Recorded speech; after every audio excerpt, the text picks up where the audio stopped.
S'abonner kaka, tous s'abonner en désordre peu brutalement, mais tout travail combo. Abonnez-vous massivement na YouTube Dauphin Mbui. Album Makomi, j'ai hâte.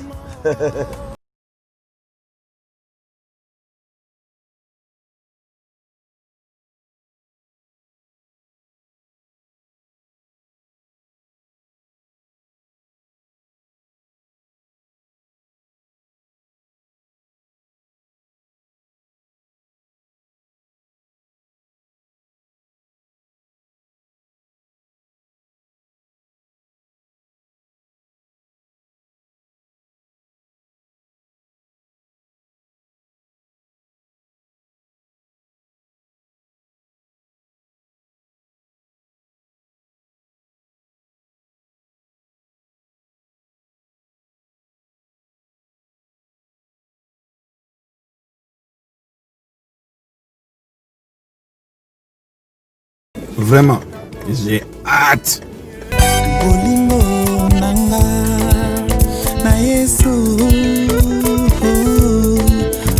Bana Jobour, Afrique du Sud, Cape Town, Durban, pe bongo na bongo. Mokili mobimba, tous s'abonner massivement na Dauphin Mbui. Wanandoko album Makomi. J'ai hâte, j'ai vraiment hâte.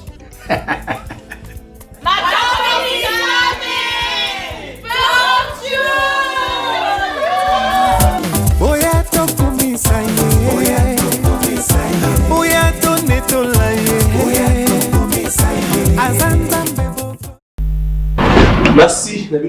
Vous allez ébélé, vous avez la politique, la Poko-Alelo, vendredi 12 juin.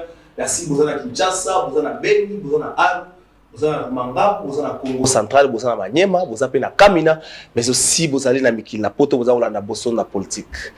Qu'est-ce qui se passe à l'Assemblée nationale? Est-ce que Kabound, ou les Congolais, Moussouba, comme un maître nageur, a Poutindi Penza, équipe ya Janine Mabunda, et l'Assemblée nationale Mobimba? Bakota Maï, Bayeko la nage, ou encore Yemuta Longi. Est-ce que destitution na yé à cause de la réhabilité, jusque là, tu as là, arrêt à cours constitutionnel, est-ce que quoi, avantage, n'est-ce pas des avantages, mais au moins, je vous confirme qu'aujourd'hui, il n'y a pas eu élection, il y a premier vice-président de l'Assemblée nationale parce que, sur demande, il y a parquet, Pekisi, député nationaux, accéder à la salle. Il y a plénière, donc va accéder dans l'hémicycle, va quotité, va sali, plénière, T. Est-ce que Kabound fait le 1 contre 1, Bi à Liboso va marquer, va destituer, à Zongi Sibi, est-ce que ça a un niveau, va député pour nationaux, malgré la situation de la Covid-19, va avoir une augmentation, il y a un monument à Bango. Souci, il y a peuple, ou bien, souci, il y a ma bango, il y a situation, il y a pas si, vous allez belé, vous avez la bosso na politique, il y a Mokola Lelo. Vendredi à l'on pourquoi spécialement tu as docteur Noël Tsani tu robert solo ndengeni to gérer République démocratique du Congo après Covid-19.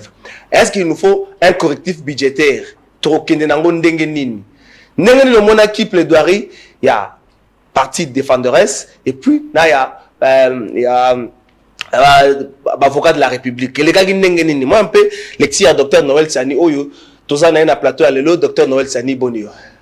Ngara za bien, kaka République démocratique du Congo, Mboka na biso, ils a bien été, rien ne marche en réalité. Le peuple est clochardisé, la misère elle est totale, la maladie est en train donc de s'épandre dans toute la ville, mais entre-temps, on ne sent pas qu'il y a des actions très concrètes pour remettre le pays sur la bonne voie. Docteur, est-ce que Lingala a maîtrisé déjà? Ça fait pratiquement une année qu'on est à Kinshasa. En fait, on a bougé d'ailleurs, mais ok, mais ça fait pratiquement une année qu'on est à Kinshasa. Lingala a maîtrisé? Omoni, Moutou Nangai eza Mukeboy. Maye Nangai eza kana espace mois limité. Na yokola ki anglais, portugais, espagnol. Avant, na remplacé Monoko ya Bapaya. Avec le Lingala, il faudrait que je puisse effacer la disquette pour qu'on puisse créer de l'espace. Donc ça prend du temps. Ça prend du temps, mais Nazo Yokola, chaque jour, en parlant avec la maman de la rue, en parlant avec tous nos compatriotes donc au coin de la rue, je pense que Lingala Ranga est Zonga. Moi, c'est quoi les Lausanne? Moi, c'est quoi les Lausanne? Moi, Sika, par exemple, je peux dire maître nageur. Non, mais ça, c'est en français. Maître nageur, mais signification en français et à lingala, ils ont le mon côté. C'est très différent. Maître nageur, ici, on parle du premier vice-président de l'Assemblée nationale.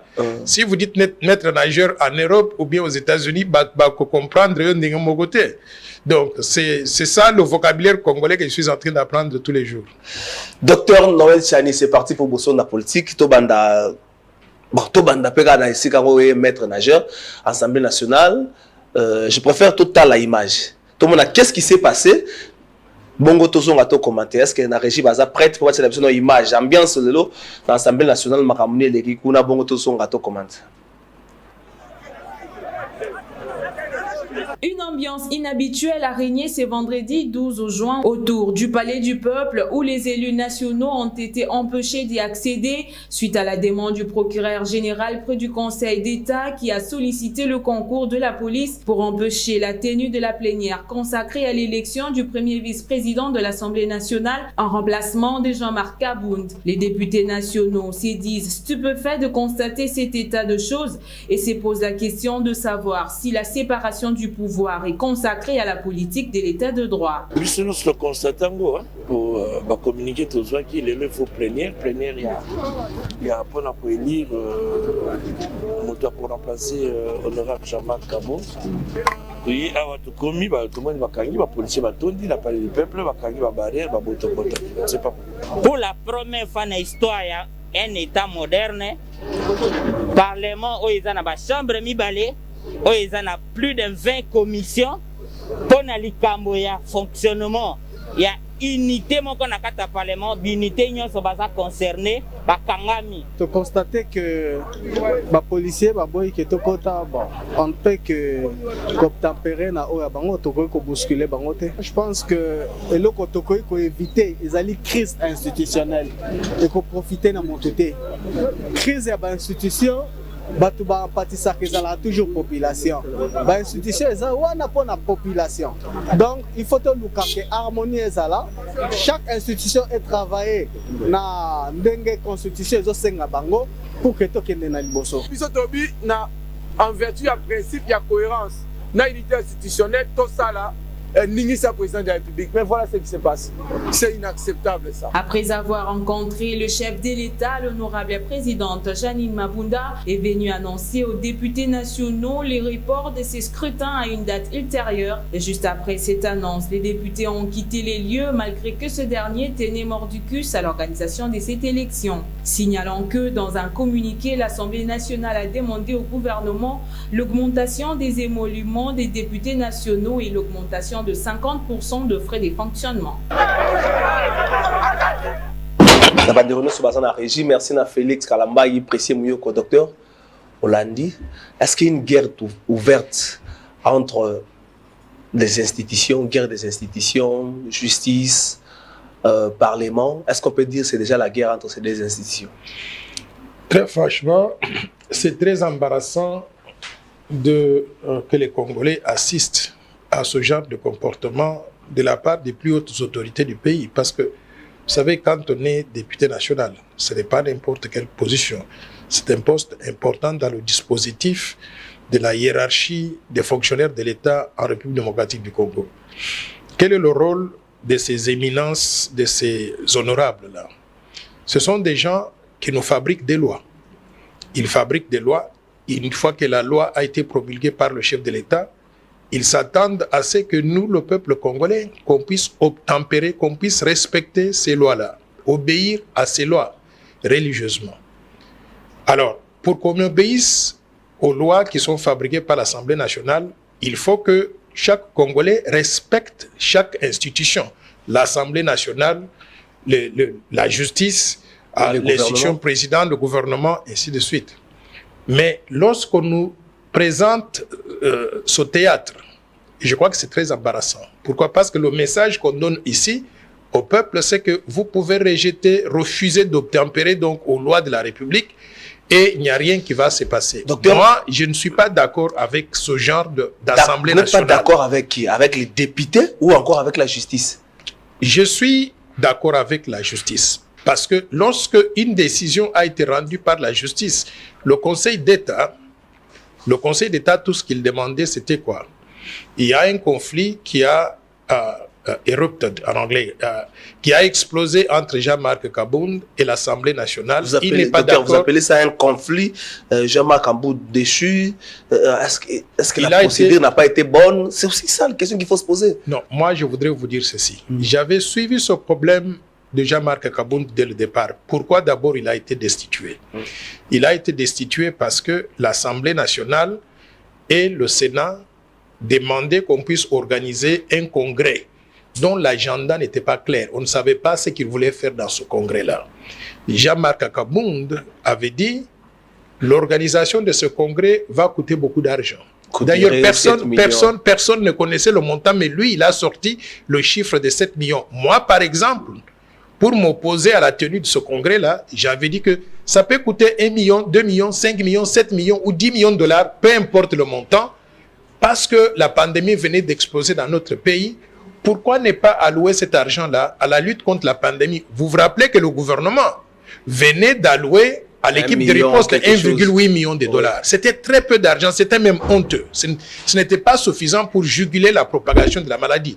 Jean-Marc Kabound avait dit, quel que soit le montant, et lui, il avait sorti le chiffre de 7 millions, allouant cet argent-là à la lutte contre la pandémie plutôt que l'organisation de cette kermesse. Je ne vois pas ce qu'il avait fait de mauvais en ce moment. Mais il a eu du mal à prouver les 7 millions, parce que ce n'était pas le premier congrès, il y a eu, je crois, 2 congrès. Oui, il a eu du mal à prouver les 7 millions. Je suis d'accord qu'il a eu du mal à prouver les 7 millions, mais entre-temps aussi, le président du Sénat, Alexis Tambwe Mwamba, la présidente de l'Assemblée nationale, Janine Mabunda, n'avaient pas sorti le chiffre. Et vous savez ce qu'ils avaient dit? Qu'ils allaient mettre en place une commission pour préparer le budget. Moi, j'étais surpris que l'Assemblée nationale et le Sénat, qui ont déjà organisé donc de congrès avant, n'étaient pas à mesure de sortir donc les chiffres. Il fallait prendre une décision. Jean-Marc Kabound a mis le chiffre de 7 millions de dollars sur la table. Je ne crois pas que c'était une raison suffisante, même s'il s'était trompé.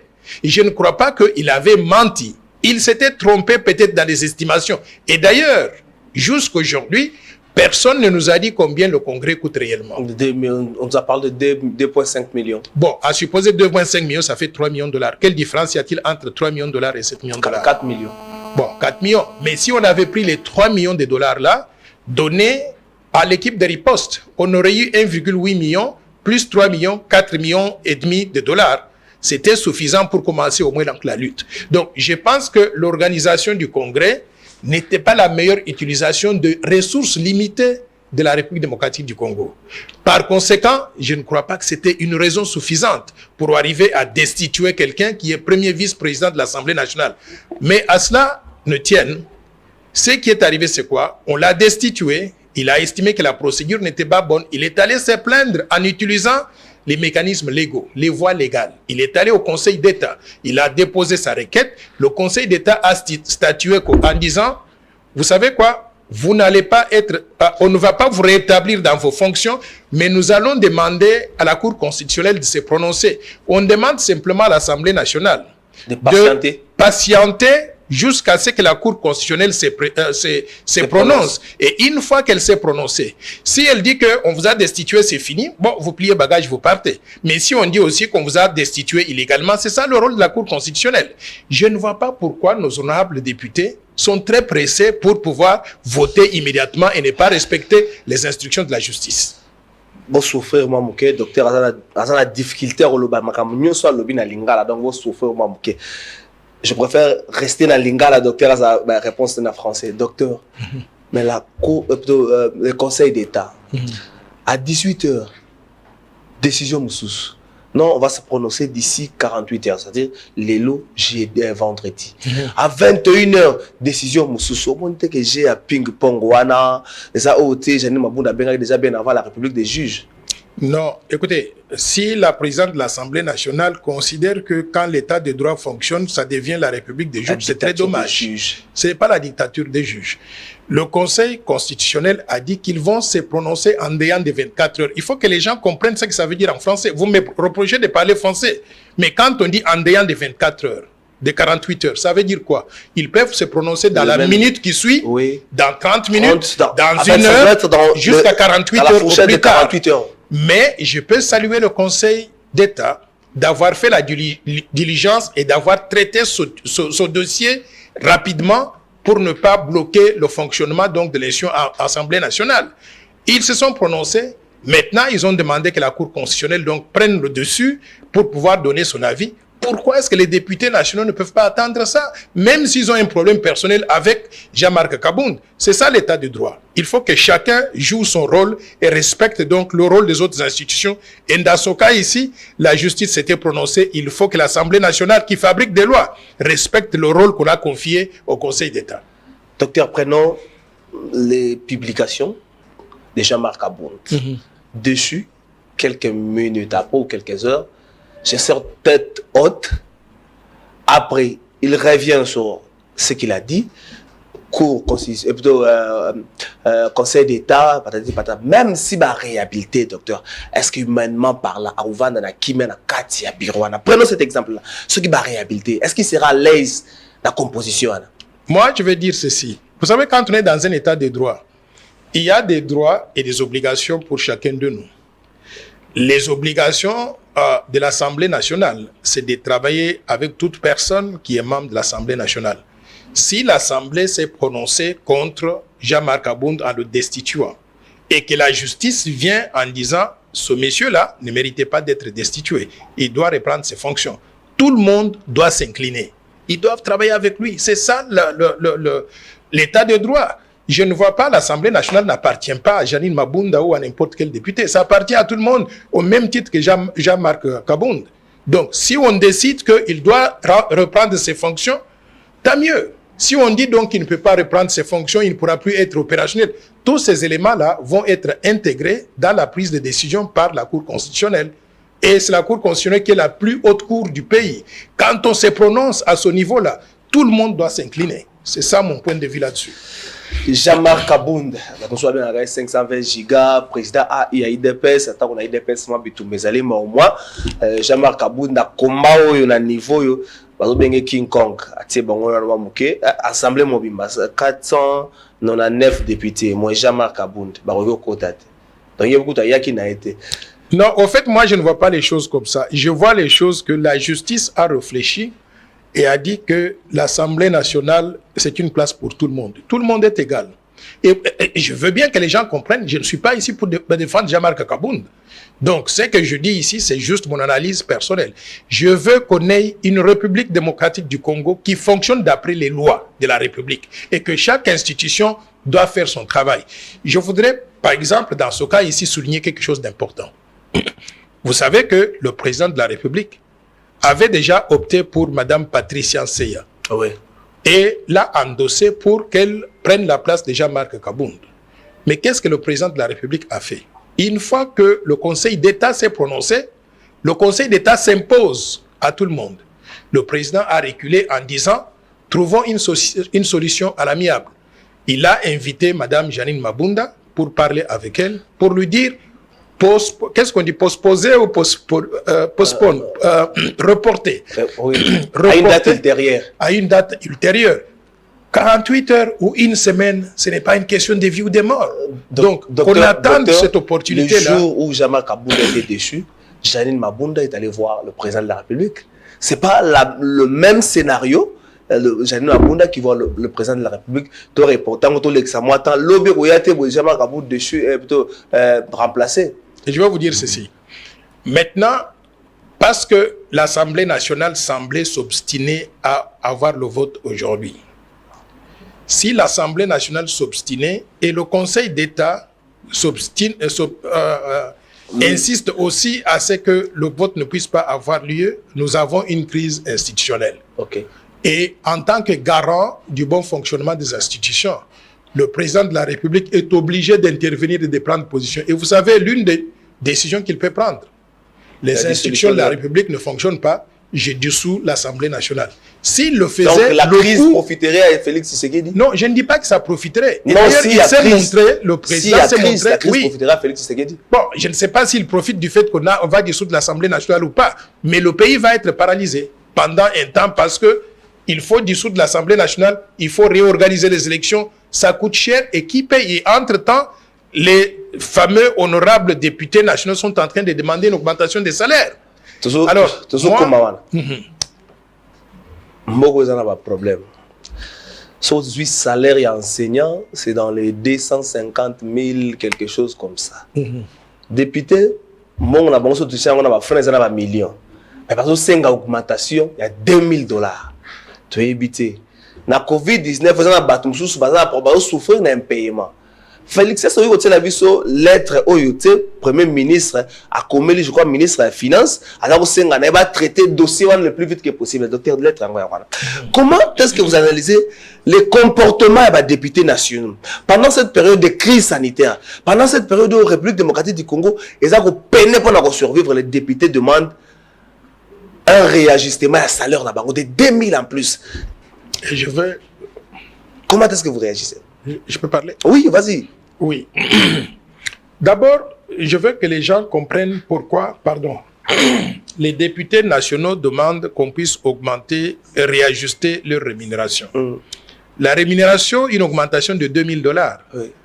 Ils veulent juguler l'impact de la dépréciation monétaire sur leur salaire. Mais ça les députés, j'arrive. Les députés nationaux avaient déjà une rémunération suffisante, je pense, environ $4,500 par mois. Okay.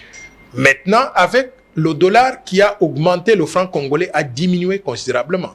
Ils veulent pouvoir rattraper cette dépréciation monétaire, là, cette différence due à la dépréciation monétaire avec une augmentation des salaires. Moi, je pense que là, ce n'est pas juste. Vous savez pourquoi? Pourquoi? Parce que le peuple congolais, dans son ensemble, sur l'étendue du territoire national, connaît la même perte de pouvoir d'achat que les députés à cause de la dépréciation monétaire.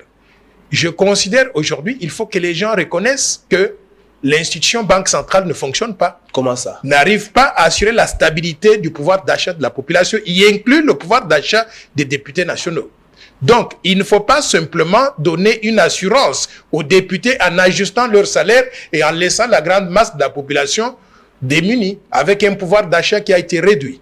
Nous sommes passés au début du mois de mars du taux d'échange de $1 égale à 1600 francs congolais. Vous savez à combien nous sommes aujourd'hui? $1 égale à 1950, 2000 francs. Une perte de pouvoir d'achat d'environ 35%. Donc, on ne peut pas ajuster simplement les salaires, les rémunérations des députés et laisser 99% des policiers, les militaires, les enseignants, les médecins et consorts. Il faut que nous puissions trouver une solution globale qui s'applique à tout le monde. Et la première des choses à faire, c'est de s'assurer que la Banque centrale devienne une institution qui fait son travail, qui donne au peuple congolais une monnaie stable. Et pour l'instant, cette institution-là ne fait pas le travail qu'il faut et tout le monde se complaît avec ça et on veut sacrifier le reste de la population pour garantir donc une stabilité du pouvoir d'achat aux députés. Ce n'est pas du tout correct. En plus de cela, je voudrais aussi ajouter une chose. Je suis choqué que notre Premier ministre, Ilunga Ilunkamba, il envoie cette lettre-là en toute urgence. En toute urgence pour qu'on ajuste non seulement les salaires de députés en leur ajoutant $2,000 à chacun, mais il veut que les frais de fonctionnement même de l'Assemblée nationale soient augmentés de 50%. Mais c'est très grave. Nous avons un budget qui était voté à 11,8 millions de dollars qu'on ne va pas réaliser parce que l'État n'a pas suffisamment d'entrées dans les caisses de l'État. Maintenant, ce budget est littéralement coupé de moitié. Je peux dire qu'au lieu de 11,8 milliards de dollars, si on arrive à atteindre 5 milliards, on a de la chance. Ce serait un miracle. Donc, ce sera un miracle. Donc, en réduisant le budget, maintenant, le Premier ministre demande qu'on augmente le rythme de vie des institutions. D'une Assemblée nationale, je ne sais pas ce qu'elle nous rapporte depuis que cette législature a commencé. Je ne sais pas ce qu'ils ont fait comme travail. Et on va augmenter donc leur salaire. Pourquoi? Donc, moi, je ne suis pas d'accord avec cette façon de réfléchir là. Je veux bien, à cause de Covid-19, qu'on puisse réexaminer le budget, qu'on puisse réexaminer les dépenses qui étaient prévues dans le cadre du budget avant Covid-19, qu'on puisse réallouer les ressources, mais qu'on mette l'accent sur des choses qui sont prioritaires. Un, la lutte contre la propagation de la maladie, donc la réhabilitation du secteur de la santé. 2, qu'on puisse assurer un certain niveau de vie à la population, c'est-à-dire comment assurer un certain niveau de vie de la population. Je crois que le gouvernement a 20 milliards de francs congolais pour cibler un peu le secteur social. Est-ce que ça serait possible que geste à la terrain? J'arrive. Ce que je disais, c'est que d'une part, il faudrait qu'on puisse assurer un certain pouvoir d'achat de la population. Comment? J'avais compris que le gouvernement avait promis de pouvoir inonder les marchés des produits alimentaires à moindre coût. Jusqu'à présent, moi, je ne sais pas l'impact de ça. Je ne sais pas où est-ce qu'ils trouvent ça. Mais parce qu'ils ont dit que c'est ça qu'ils vont faire, je préfère qu'on puisse donner priorité à la provision de la population en nourriture, en inondant les marchés donc des produits de première nécessité donc à moindre coût, parce que ça va avoir l'impact sur le ventre de tout un chacun de nous. 3, il y a des mesures qui demandent des mesures d'accompagnement. Au-delà donc de ce qu'on appelle des gestes barrières, il faudrait accompagner ces mesures-là, notamment, par exemple, on a besoin de masques à apporter. Oui. Il y a des populations démunies qui n'ont pas de masques. Ce que le gouvernement peut faire, c'est faciliter l'accès de toute la population, au moins dans la ville de Kinshasa, à au moins 1 ou 2 masques gratuitement fournis par le gouvernement. Je crois que ce serait une meilleure utilisation donc des ressources de l'État. Donc, maintenant, il faut qu'on puisse penser, parce que la pandémie va être avec nous pendant un certain temps. Il faut qu'on puisse penser à assurer l'autosuffisance alimentaire de la population dans les grands centres urbains comme Kinshasa. Par exemple, qu'on investisse dans l'agriculture, dans l'élevage, dans la pêche. L'agriculture, je donne un exemple. Moi, je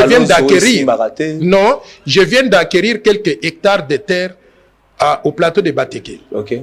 Et d'après ce que j'ai compris en parlant avec les agronomes là-bas, si nous plantons aujourd'hui le manioc, nous plantons l'arachide, nous plantons le haricot, dans 3 mois, entre 3 et 4 mois, nous avons la production. On peut inonder la ville de Kinshasa des productions qui viennent du plateau de Bateke ici à côté. Et à partir du plateau de Bateke jusqu'au Bandundu, il y a tout plein de terres qui ne sont pas utilisables. Ce serait la meilleure utilisation des ressources. Je ne dis pas qu'on aille commencer de gros projets comme Bukangalozo qui ont absorbé près de 200 millions de dollars. Je voudrais qu'on prenne cet argent-là, qu'on travaille avec quelques fermiers, quelques agriculteurs, qu'on leur donne l'assistance financière pour qu'ils augmentent la capacité, par exemple les tracteurs, des choses de ce genre-là. Je crois que nous pouvons produire plus, nourrir toute la population. La population congolaise n'est pas très compliquée. Donc les choses élémentaires là, le maïs, le manioc, l'arachide, le haricot, ainsi de suite, ça peut être produit en développant l'agriculture donc de cette façon-là. Le peuple congolais, je crois que dans la minute où nous sommes focalisés dans le dossier à procès, il y a 100 jours de tournement à deniers publics, il y a Moka, au projet d'urgence du chef de l'État. Nous avons tant de députés, honorable, président. Mais ces gens-là, au-delà, il y a Oyo Bazouaka, par exemple, une augmentation à $2000. Na période où yo lipe comme il passe, na période où yo ont noué debout la journée té. Batu ni to za na bango. Est-ce que la République démocratique du Congo et ça l'ensemble les camps? Est-ce que mboka oyo biso batu to sunga ka bazwa basa mabaya basa les kulusu ya yesu pour vivre dans ma condition. To pas kanisa yi ensemble national la toro et ko pesa biso o to za nango. Merci. Hermon Baroma Rolobo, non, les réseaux sociaux, c'est un peu ma campo. Mais sur les réseaux sociaux, sous lettre, on a bimaté, docteur. À un certain moment, on peut dire bravo dans les réseaux sociaux parce que la correspondance est bimée. Il y a la transparence dans les choses. Moi, je dirais ceci. Vous savez, quand on a une institution comme l'Assemblée nationale ou le Sénat, il faut qu'on joue pas les règles de transparence. Si cette lettre-là est envoyée par le Premier ministre devant l'Assemblée nationale, et je souhaiterais recevez-moi par exemple avec notre Premier ministre ou avec la présidente de l'Assemblée nationale dans une même émission parce que je vais leur poser une question. Qu'ils nous disent combien gagne un député national aujourd'hui. Si par exemple on nous dit que le député national gagne $4500 ou $3000 et je vais leur poser la question aussi, dites-moi combien gagne un policier, un militaire, un enseignant ou un médecin ou une infirmière. Ils auront honte de pouvoir nous donner ces chiffres-là. Pourquoi? Parce que la différence entre le salaire de ces fonctionnaires-là de l'État, regardez le personnel médical, ils sont au front aujourd'hui. Exposés au risque de leur vie. Et ces gens-là, ils sont payés $300-400 et nos députés qui ont $4500, on demande qu'on puisse augmenter encore leur rémunération mensuelle. Il faut être vraiment diabolique pour arriver à demander des choses comme ça. Moi, je dirais que cette question-là, il faut la mettre après la pandémie. Pendant cette pandémie-là, nous devons survivre tous et faire des sacrifices et les députés nationaux doivent vivre avec la rémunération qu'ils ont actuellement. Monsieur le Premier ministre, Hermoto Benarayo Pepe Ilunga Iluka, monsieur depuis que somme ta komi mukolo, asala mingi pona bakoko. Kasi bakoko na jeunesse ya mboka wote. Yo ko mukolo sala pona bakoko tozo batela ka coupa bato moko mutsa ko mukolo moteme ko maka fungwama, fungola motema. Policier, enseignant, médecin, huissier, soki na na bato nyoso bazana posa ba vivre vie moko décente. À lire to éviter. Docteur, je préfère Tolanda procès, un extrait choisi par notre équipe technique, et puis un mot sur ce qui s'est passé, mais je préfère Tolanda. Bon, Votre honneur, je voudrais vous dire exactement ceci. Ici, nous sommes venus pour que la vérité, finalement, puisse aider à votre tribunal de rendre une bonne sentence. 10 minutes, 15 minutes, 20 minutes. Je vous demande maximum 17 minutes. Je ne suis pas choqué du tout. Je ne suis pas non plus surpris. Parce que depuis le début de cette procédure, j'avais déjà senti la brutalité, l'acharnement avec lequel ma personne avait été traitée. Et je disais déjà à ma femme, la messe est dite. Mais en tant qu'homme d'État, j'accepte déjà ce qui va arriver. Pas plus tard que ce matin, quand il est venu, on a prié, je lui ai dit, vous allez entendre là-bas 20 ans, 30 ans, 40 ans, préparer les enfants moralement à cela. Parce que la vraie justice viendra de Dieu. Quand le juge ici, humain, s'écarte de la justice, la vraie, Dieu rétablit toujours l'innocent dans ses droits. Ici, j'ai entendu des choses qui n'ont rien à voir avec le procès. C'est comme si vraiment on veut abattre toute la famille. Il ne faut pas oublier qu'il y a ce qu'on appelle la vindicte populaire.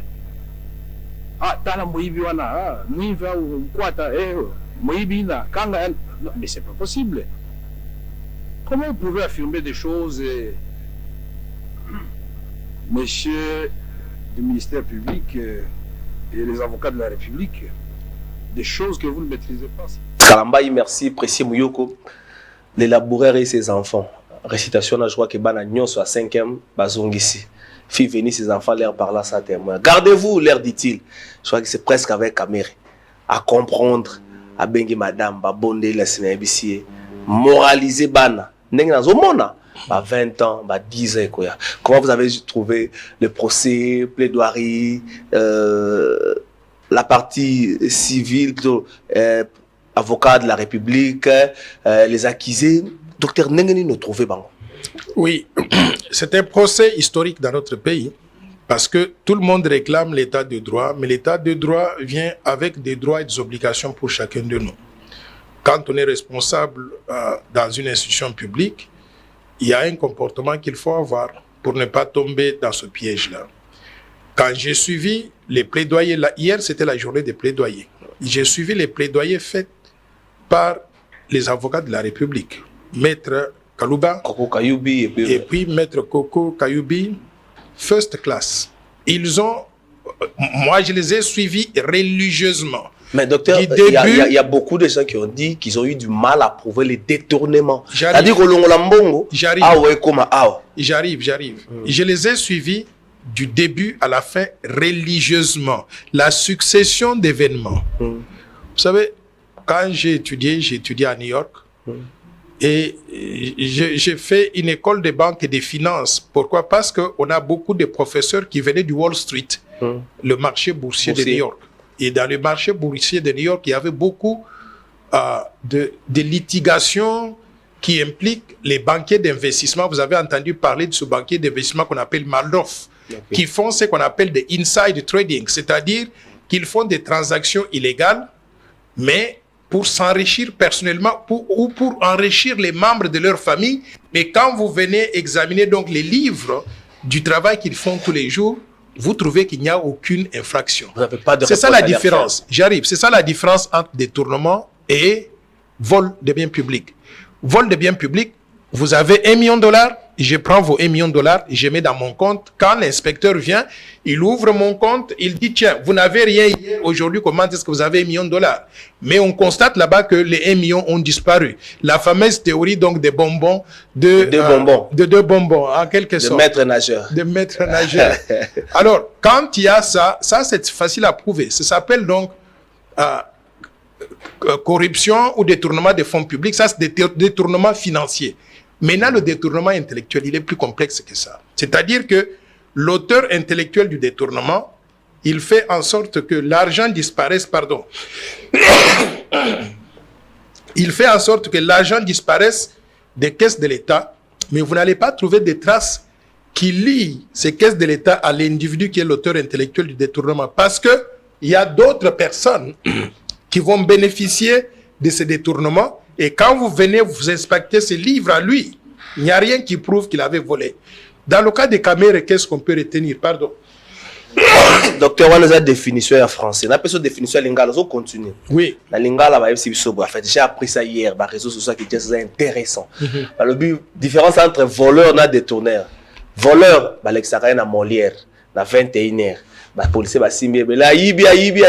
voleur. Détourneur, l'extérieur à RTNC, en direct, match à Barcelone. Les Congolais sont très malins avec ça. Alors maintenant, dans ce cas ici, comment est-ce que... Regardez, quand Kamere arrive comme directeur de cabinet, le 24 janvier 2019, on peut demander les relevés de ses comptes bancaires. Je crois que lui est arrivé le 25. Et les prestations serment le 24. Lui voilà, on peut demander les relevés bancaires de Kamere et de tous les membres de sa famille ce jour-là. Et on peut demander aussi le portefeuille d'acquisition immobilière à cette date-là. Parce que sa femme dit qu'elle faisait du commerce ou des transactions immobilières depuis l'âge de 20 ans. C'est facile à demander. On demande le 25 janvier, vous aviez quoi sur le portefeuille des immobilisations. À partir de ce jour-là, on regarde du 25 janvier jusqu'à ce jour combien d'acquisitions immobilières ont été faites. C'est ça le travail que les avocats de la République ont fait. Ce travail-là a révélé qu'il y a tout plein d'acquisitions immobilières depuis le 25 janvier jusqu'à aujourd'hui, non pas simplement au Congo, mais en France, en Grèce et dans d'autres pays. Et ils ont sorti des certificats d'enregistrement, les titres des propriétés. Mais il ne faut pas être magicien pour comprendre ça. C'est ça que ces propriétés-là se trouvent donc dans le nom de sa femme, des enfants de sa femme ou des cousins de Kamere et consorts. C'est ça qu'on appelle détournement organisé de façon intellectuelle parce que lui, en tant qu'auteur intellectuel de ça, il ne montre rien dans son compte bancaire, dans son portefeuille d'acquisition, mais tous les gens autour de lui se sont enrichis. C'est ça le problème. À vous entendre parler, ça n'est fini pour Kamere. Je crois qu'il aura 10 ans ou encore 15 ans. Le ministère public a requis 20 ans, 47 millions d'amendes, 100 millions de dommages et intérêts. Donc, vous entendez parler pour Naye et Sili. Moi, je dirais que cette décision-là revient à la justice. Mais en tant que citoyen ordinaire, vous m'avez posé la question, j'analyse les choses comme vous. Je ne vois pas comment Vital Kamere pourrait s'en sortir. Il aura certainement une condamnation pour corruption, pour détournement des fonds publics, et il aura certainement la peine qui va avec. Quant à savoir si la justice va lui donner 20 ans tel que demandé par le ministère public, ça je ne saurais pas me prononcer, je ne suis pas juriste, c'est à eux de pouvoir évaluer la gravité des faits. Mais dans un état de droit que nous voulons fonctionnel, il est important que le message qui sera donné par les juges soit un message fort et ferme pour dire à tout le monde, la blague a assez duré. Désormais, quand vous mettez les mains dans les caisses de l'État, voici les conséquences. Et Jamal qui reconnaît avoir touché les 57 millions, Moussa les Salama, maison préfabriquée, ça déjà dans ma port et belé. Mais pourquoi le coincer? Pourquoi le clouer jusqu'aujourd'hui? Vous savez, ce monsieur-là, il est resté au Congo pendant plusieurs années, 52 ans. Et quand il a commencé le procès, il avait commencé par ne pas reconnaître Kamere, il ne l'a jamais vu. Et il a fini par admettre qu'il l'avait déjà vu pendant quelques minutes. Il avait commencé le procès en disant qu'il ne parlait pas français. Et aujourd'hui, il parlait français très bien hier pour se défendre. Il avait commencé le procès en disant qu'il a délivré toutes les maisons, ceci, cela. Vous savez, il y a quelques documents qui sont importants à connaître. Moi, quand j'étais banquier, on a fait ce qu'on appelle des lettres de crédit quand quelqu'un importe des biens de l'étranger. Ça passe souvent par ce qu'on appelle une licence d'importation.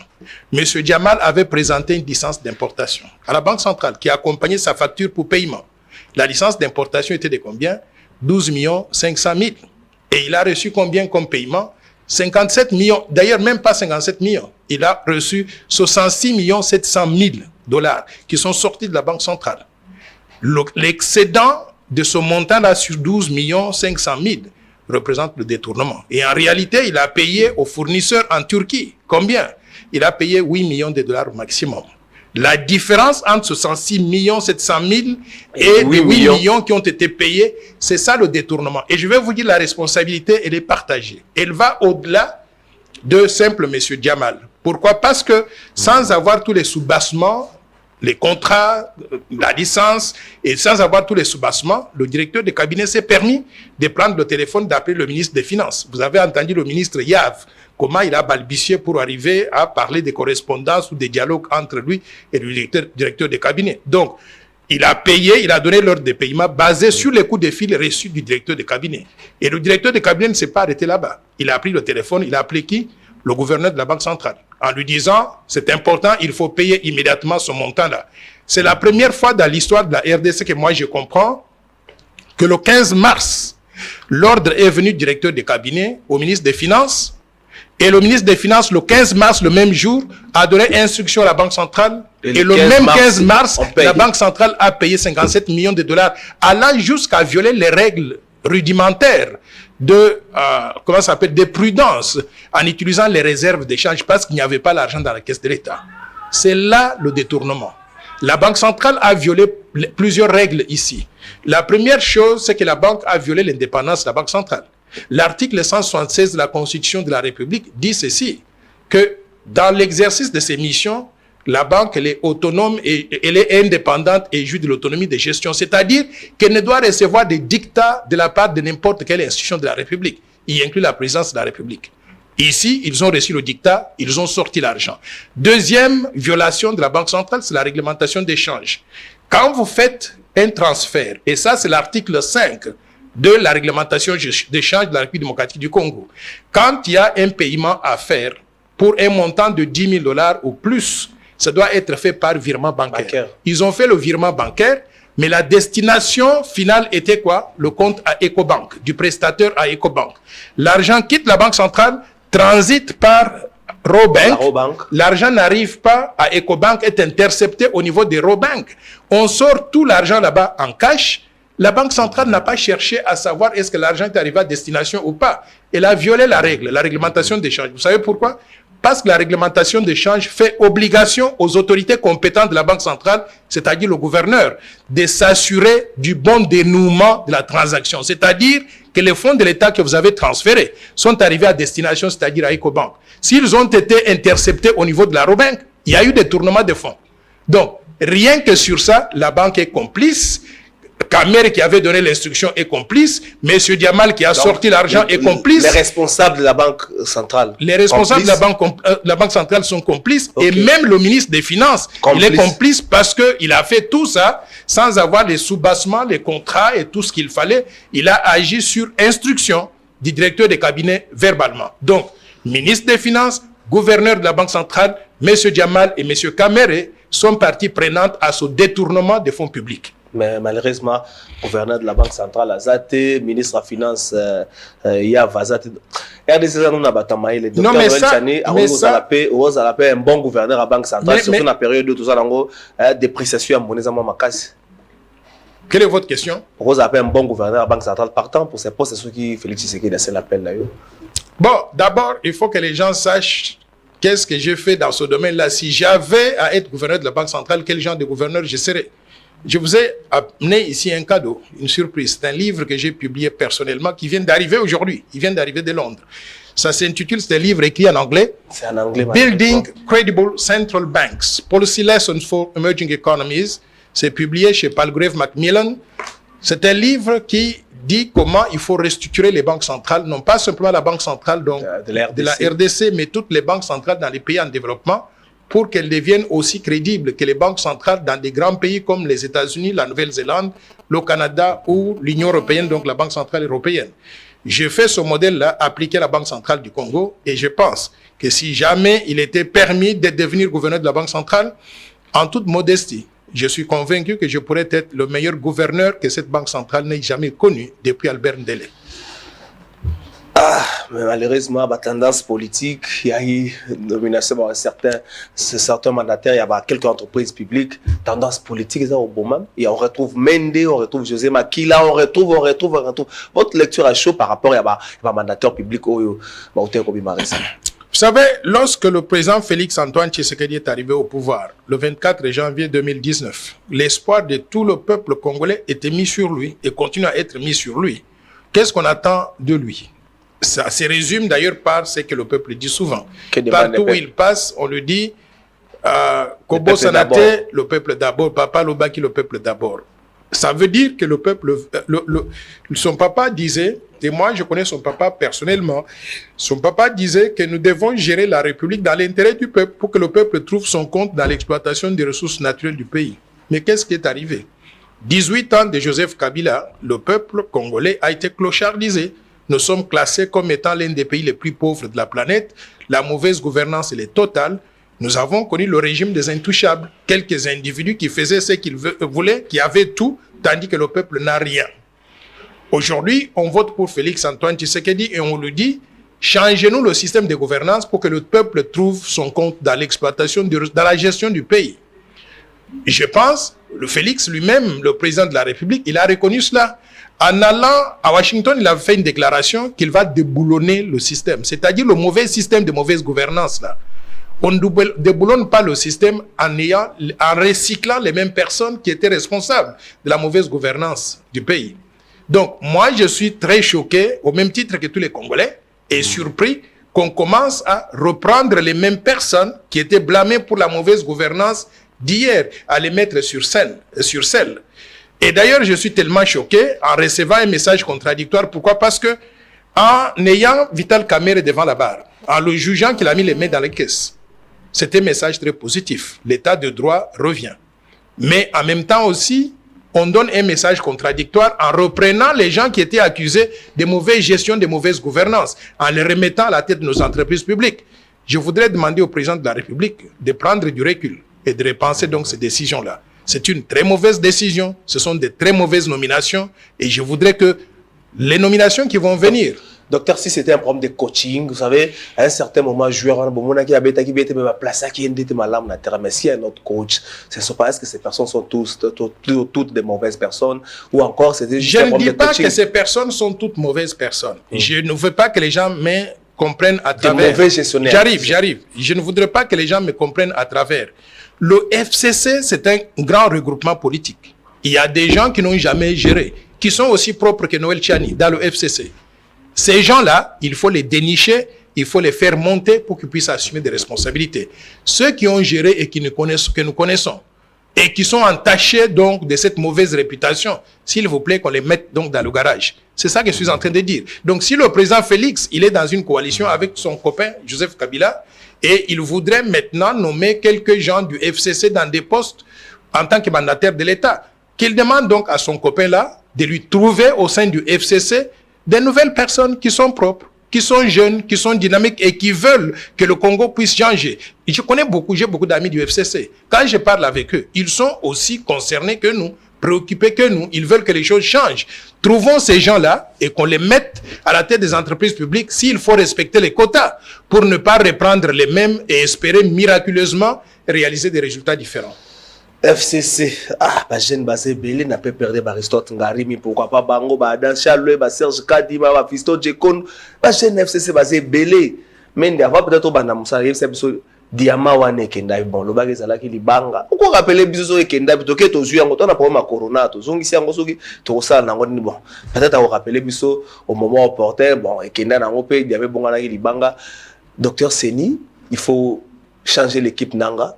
Est-ce que vous pensez qu'il faut tout simplement changer l'équipe Nanga ou bien il faut revoir tous les systèmes Seni? Moi je pense qu'il faut les deux.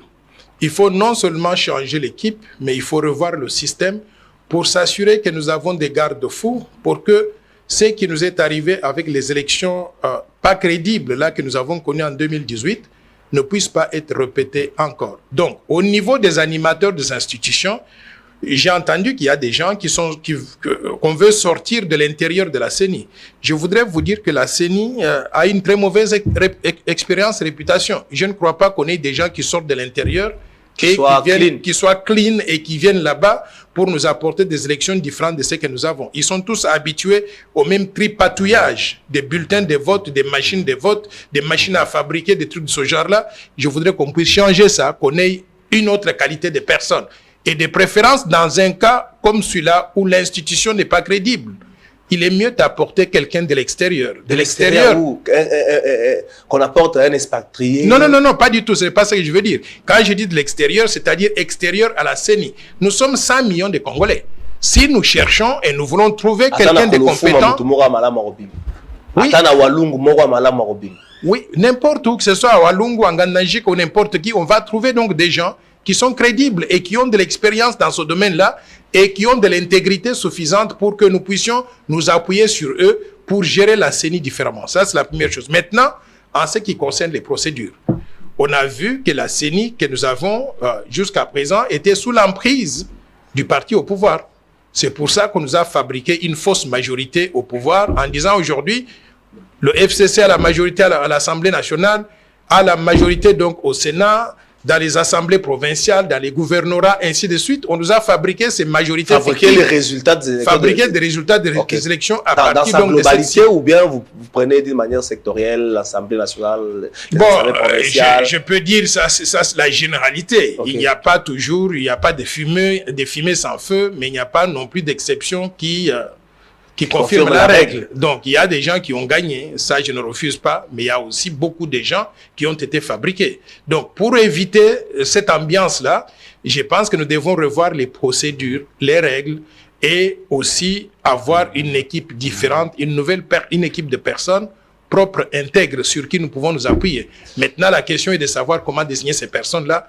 J'ai compris que les confessions religieuses étaient en train de faire donc du travail dans ce sens-là. J'aurais souhaité qu'on nous associe aussi, mais on ne va pas s'insérer dans ce qu'ils considèrent comme étant leur beefsteak, mais jusque-là, il semble que chaque groupe semble pouvoir défendre son beefsteak et essayer donc d'imposer à la CENI la personne que ce groupe-là contrôle. Et ce n'est pas bien pour le pays. Docteur, je vais prendre des questions pour finir. Je prends la CENI et puis la gestion après Covid-19. Est-ce que vous ne pensez pas qu'il faut un audit de l'équipe Nanga avant quoi que ce soit? Est-ce que vous ne pensez pas qu'il faut que les Congolais sachent au moins qu'est-ce qui a été fait avec les fonds alloués à la CENI? Mais parlons aussi, RDC tu évites de revivre un Nengeni après Covid-19. Oui, en ce qui concerne donc l'audit de l'équipe Nanga, c'est même mandatory, comme on dit en anglais, c'est même exigé, c'est même obligatoire. Nous devons avoir l'audit. Vous savez pourquoi?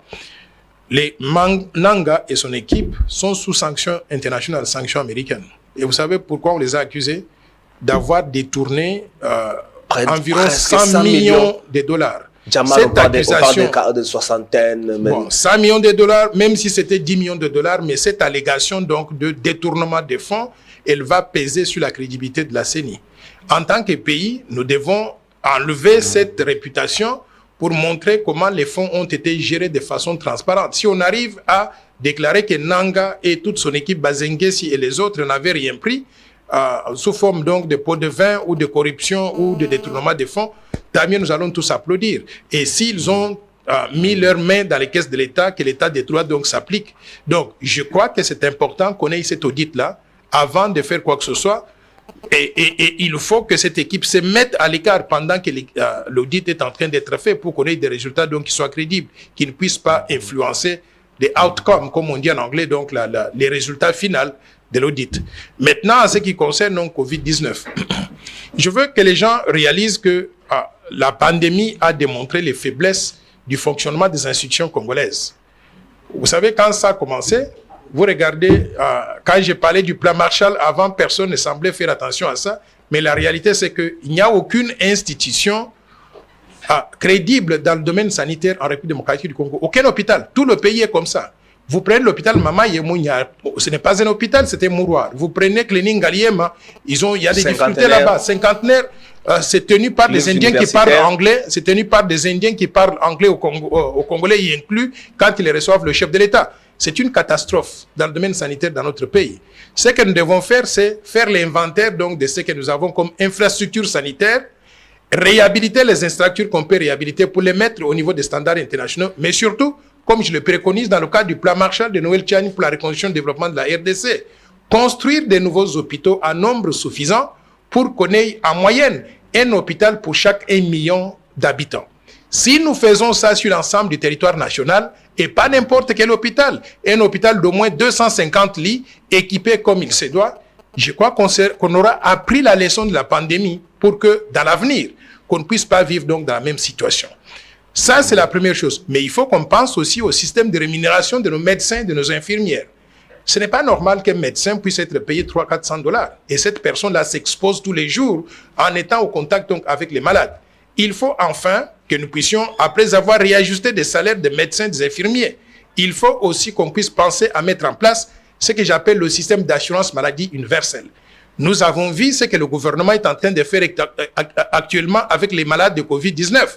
Le gouvernement les prend en charge totalement. Il inclut même les frais d'enterrement.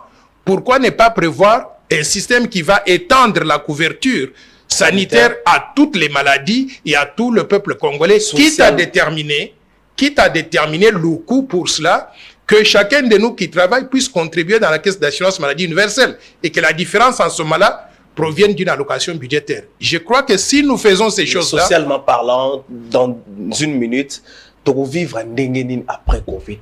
Ma poche à ici, le panier de la ménagère, pas moyen, tu vivre Nous pouvons vivre... Est-ce qu'il faut un correctif budgétaire? Il faut un collectif budgétaire, il faut réexaminer le budget que nous avons, il faut allouer des ressources aux questions prioritaires, il faut qu'on enlève l'égoïsme des gouvernants. C'est pour ça que je suis choqué et je suis contre cette proposition d'augmenter les salaires donc de députés qui sont déjà très bien payés par rapport au reste de la population.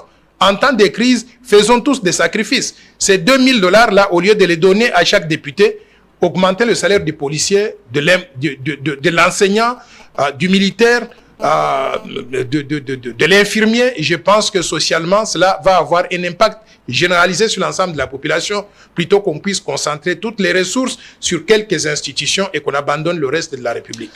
Docteur Noël Tchani, merci. Parce qu'on dit Makigoya, Boutou, mais oui, quand même, livre à quand, traduction en français. C'est un livre qui est écrit en anglais. Titre en anglais est Building Credible Central Banks, Policy Lesson for Emerging Economy. Ce que ça veut dire, c'est que faire pour bâtir des banques centrales crédibles et quelles sont les leçons de politique qu'on peut tirer des banques centrales qui sont très bien organisées dans le monde pour appliquer cela à celles des pays en développement. Il inclut la Banque centrale du Congo. Si vous ouvrez à l'intérieur, vous allez voir que c'est la Banque centrale du Congo que j'utilise comme illustration donc de cela. Nous allons faire un effort pour traduire ça. Je ne sais pas exactement quand j'aurai donc la traduction, mais je vais commencer à travailler donc là-dessus immédiatement pour que je puisse mettre ce livre en français à tout le peuple congolais. Égoïsme institutionnel. Membre de l'institution, belé les petit peuple. Député au Singapore, c'est là au 2000. Nangongo batuazonyo kwama. Merci. Tokomi na suka émission mokola lelo équipe technique ezaki bongo na Elohim Tunga, Trition Lelo, Kanku Kabasele, Randine Tekoko Issa, Makanzu Aristote Batuma. Merci na bino nyonso, merci na Pressé Mouyoko, merci na Félix Kalambai, merci Israël Mutombo, Roublé Bamba, Docteur Noël Tchani, peut-être tozolo tatok monayo lobby gouverneur à Banque centrale, espérons que stabilité à monnaie et Rosalemat. Omoni yo Israël Mutombo za papa Sango aza awa lelote lokola papa Sango azalite yo za Sango ya moke ozali awa na nkumu. Vous en Kumu, ça c'est très bien. Comme ça veut dire quoi, je ne sais même pas. Cérémonie. Merci, docteur Noël Tchani. Merci pour Malam. Bon week-end. Nabinonde Tokutani lundi, 11h et puis 19h. Merci et bon week-end à vous.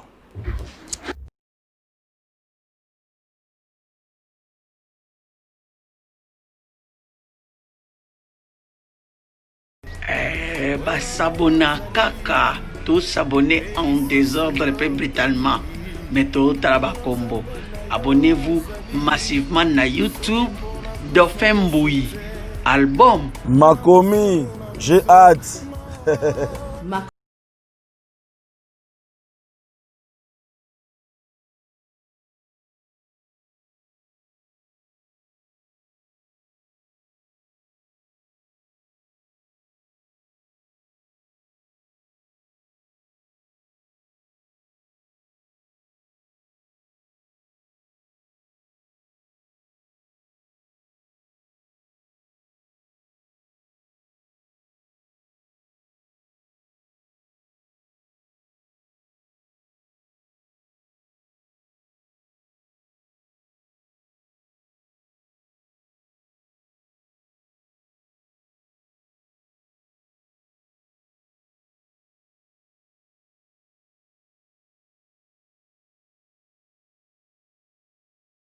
Vraiment, j'ai hâte.